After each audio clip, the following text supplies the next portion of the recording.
প্রিয় শিক্ষার্থীরা, ভালো আছো নিশ্চয়ই। কাজেমারি স্কুল অ্যান্ড কলেজের অনলাইন ক্লাসে তোমাদেরকে সবাইকে স্বাগত জানাচ্ছি এবং যারা দেখছেন অন্যরা প্রত্যেককে কাজেমারি স্কুল অ্যান্ড কলেজের পক্ষ থেকে স্বাগত জানাচ্ছি। আজকে আমরা ষষ্ঠ শ্রেণীর বাংলাদেশ ও বিশ্ব পরিচয় বিষয়ে একটি অধ্যায় নিয়ে আলোচনা করব। আজকে আমরা অষ্টম অধ্যায় বাংলাদেশ ও বাংলাদেশের নাগরিক এই অধ্যায় সম্পর্কে জানব। বাংলাদেশ ও বাংলাদেশের নাগরিক এই অধ্যায়টা পড়ে আমরা কি জানতে পারব? আমরা জানতে পারবো রাষ্ট্র কি, রাষ্ট্র গঠনের উপাদানগুলো কি, নাগরিক কি এবং নাগরিকত্ব লাভের উপায়গুলো কি। তাহলে চলো আজকে আমরা প্রথমে জানবো রাষ্ট্র বলতে আমরা কি বুঝি। খাতা খুলো তোমরা, লিখো রাষ্ট্র। রাষ্ট্র বলতে আমরা কি বুঝি?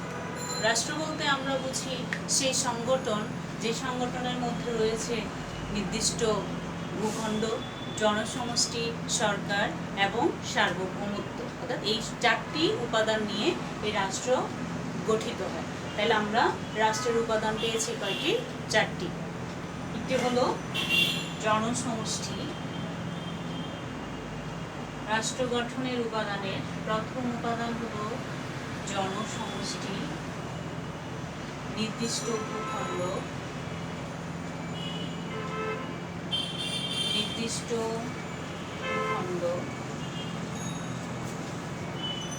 তিন হচ্ছে সরকার এবং চার হলো সার্বভৌম।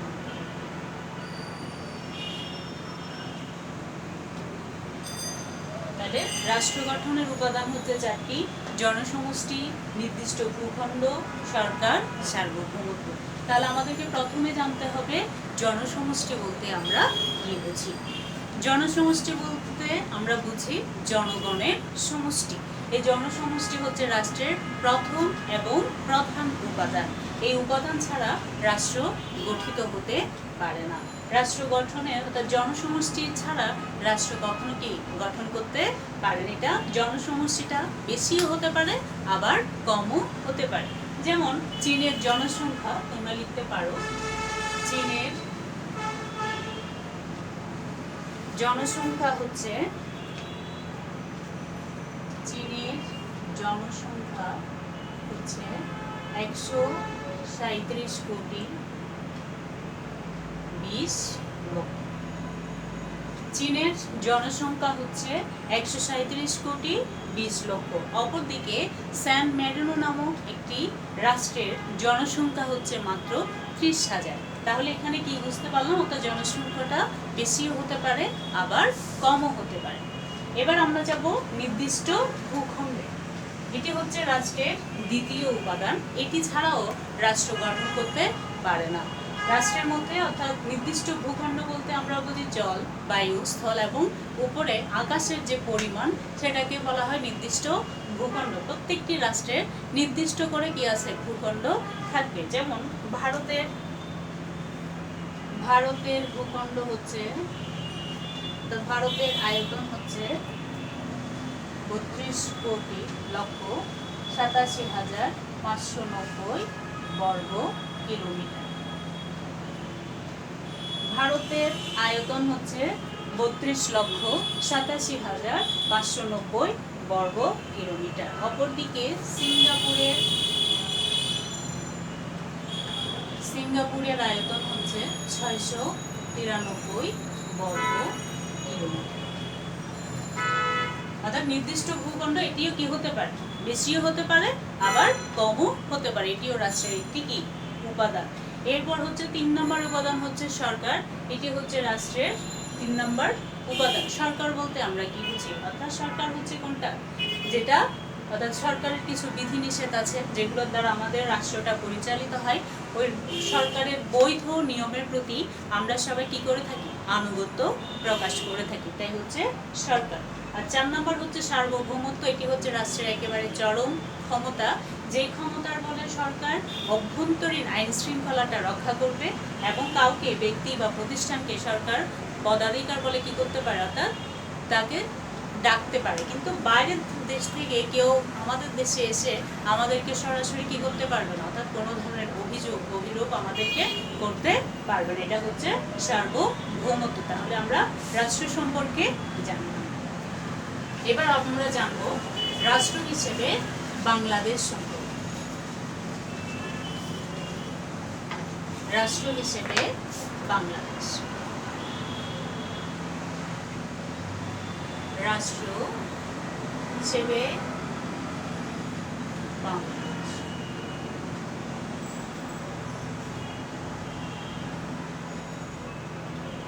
রাষ্ট্র হিসেবে বাংলাদেশ আমরা জানি 1971 সালের 16ই ডিসেম্বর রক্তক্ষয়ী যুদ্ধের মাধ্যমে, সংগ্রামের মাধ্যমে আমাদের বাংলাদেশ স্বাধীন হয়েছিল।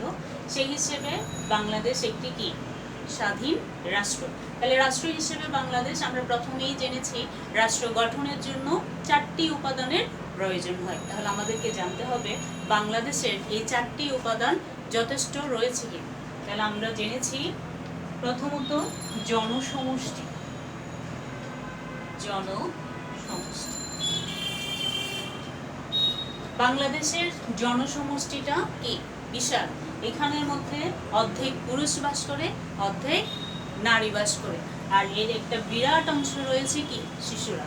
এবং বাংলাদেশের জনসংখ্যা হচ্ছে 14 কোটি 97,72,364 জন।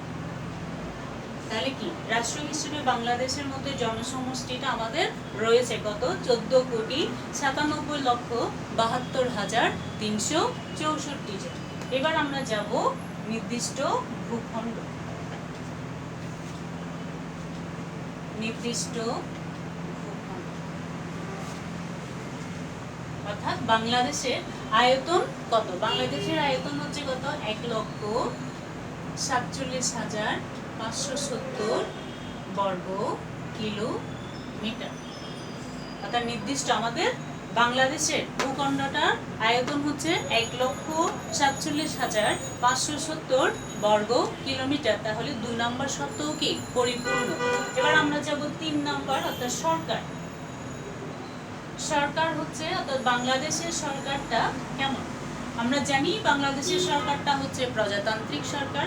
জনগণের ভোটের মাধ্যমে সরকার কি হয় নির্বাচিত হয়। সেজন্য আমাদের বাংলাদেশটা গণপ্রজাতন্ত্রী বাংলাদেশ সরকার। আমরা সেজন্যই বলতো আমরা জনগণের ভোটে সরকার নির্বাচন করি। সরকারের দেওয়া আইনগুলো আমরা মেনে চলি এবং আইনের প্রতি আমরা সবসময় কি করি আনুগত্য প্রকাশ করি। সেটাই হচ্ছে সরকার। আর 4 নম্বর হচ্ছে সার্বভৌমত্ব।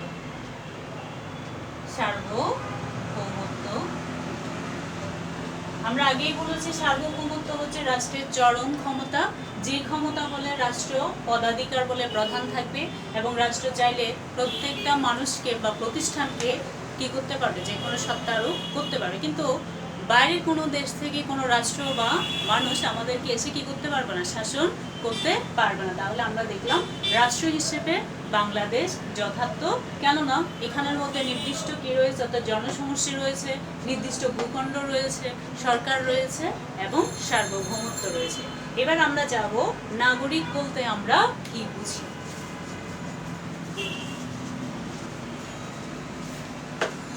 নাগরিক বলতে আমরা কি বুঝি। নাগরিক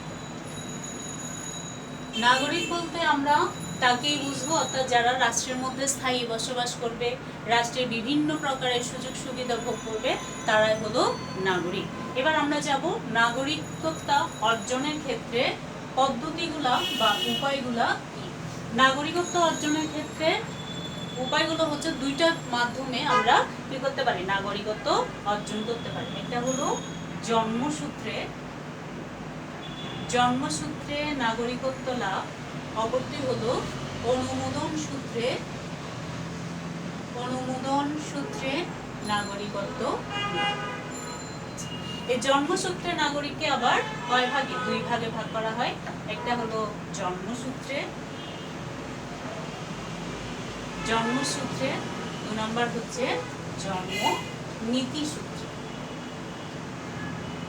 জন্ম নীতিসূত্রে। তাহলে আমাদেরকে প্রথমে জানতে হবে এই জন্মসূত্রে নাগরিক বলতে আমরা কি বুঝি। অর্থাৎ জন্মসূত্রে নাগরিক হচ্ছে সন্তান যেখানেই জন্মগ্রহণ করুক না কেন, মা বাবা যেখানে স্থায়ী বসবাস করবে, সন্তান সেখানে কি হবে? নাগরিক হবে। সেটাই হচ্ছে জন্মসূত্রে নাগরিক। আর জন্ম নীতি হচ্ছে মা বাবা যেখানেই থাকুক না কেন, যেখানেই অধিবাসী হোক না কেন, সন্তান যে জায়গায় গিয়ে জন্মগ্রহণ করবে সেটাই হচ্ছে জন্ম নীতি। তাহলে আমরা জানলাম জন্মসূত্রে নাগরিক হচ্ছে জন্মসূত্রে নাগরিক আর জন্মনীতি। আর অনুমোদন সূত্রে নাগরিক, অনুমোদন সূত্রে নাগরিক বলতে আমরা বুঝি, অর্থাৎ আমরা মনে করো কানাডায় যাওয়ার জন্য, আমেরিকায় যাওয়ার জন্য কি করি, অনেকে আমরা ডিবি লটারি পাই। তো এই লটারির ক্ষেত্রে আমরা যে দেশে যাব সেই দেশের নাগরিকত্ব লাভ করার জন্য আমাদেরকে ওই রাষ্ট্রের প্রথম কি করতে হবে, আমাদেরকে আবেদন করতে হবে এবং কিছু শর্ত রয়েছে। এই শর্তগুলো পরিপূর্ণ হলে সেই দেশের রাষ্ট্র আমাদেরকে কি করবে, অনুমোদন সূত্রে ওই রাষ্ট্রের নাগরিকত্ব আমাদেরকে প্রদান করবে। যেমন আমাদেরকে প্রথমত ওই রাষ্ট্রের মধ্যে স্থায়ীভাবে বসবাস করতে হবে। এগুলো হচ্ছে অনুমোদন সূত্রের কি, অর্থাৎ শর্ত। স্থায়ীভাবে আমাদেরকে বসবাস ওখানে করতে হবে, স্থায়ী বসবাস। 2 নম্বর হচ্ছে তোমার ওই স্থানে ভাষা জানতে হবে, ভাষা জানতে হবে। 3 নম্বর হচ্ছে তোমার চাকরি করতে হবে, ওখানে চাকরি করতে হবে। তারপর হচ্ছে ওখানে তোমার বিয়ে করতে হবে। এভাবে অনেক শর্ত রয়েছে যেগুলো তোমাকে অপর রাষ্ট্র কি করবে, অনুমোদন দিবে ওই রাষ্ট্রের নাগরিকত্ব লাভ করার জন্য। আরো একটা আছে তোমার, অর্থাৎ নাগরিকত্ব লাভের আরেকটা পদ্ধতি হচ্ছে দ্বি-নাগরিকত্ব। দ্বি-নাগরিকত্ব বলতে আমরা কি বুঝি?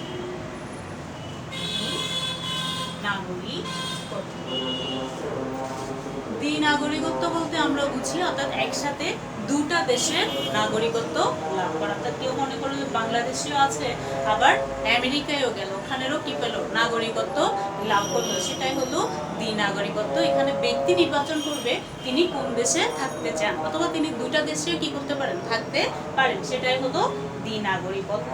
তাহলে আজকে আমরা জানলাম রাষ্ট্র কি, রাষ্ট্র হিসেবে বাংলাদেশ সম্পর্কে জানলাম, নাগরিক সম্পর্কে জানলাম এবং নাগরিকত্ব অর্জনের উপায়সমূহ জানলাম। আচ্ছা, আজকে তাহলে আমরা একটু এবার বাড়ির কাজ লিখব। বাড়ির কাজ, বাড়ির কাজ হচ্ছে রাষ্ট্র হিসেবে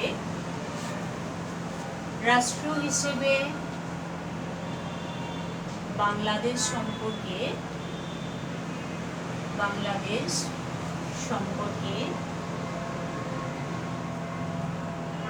যা জানো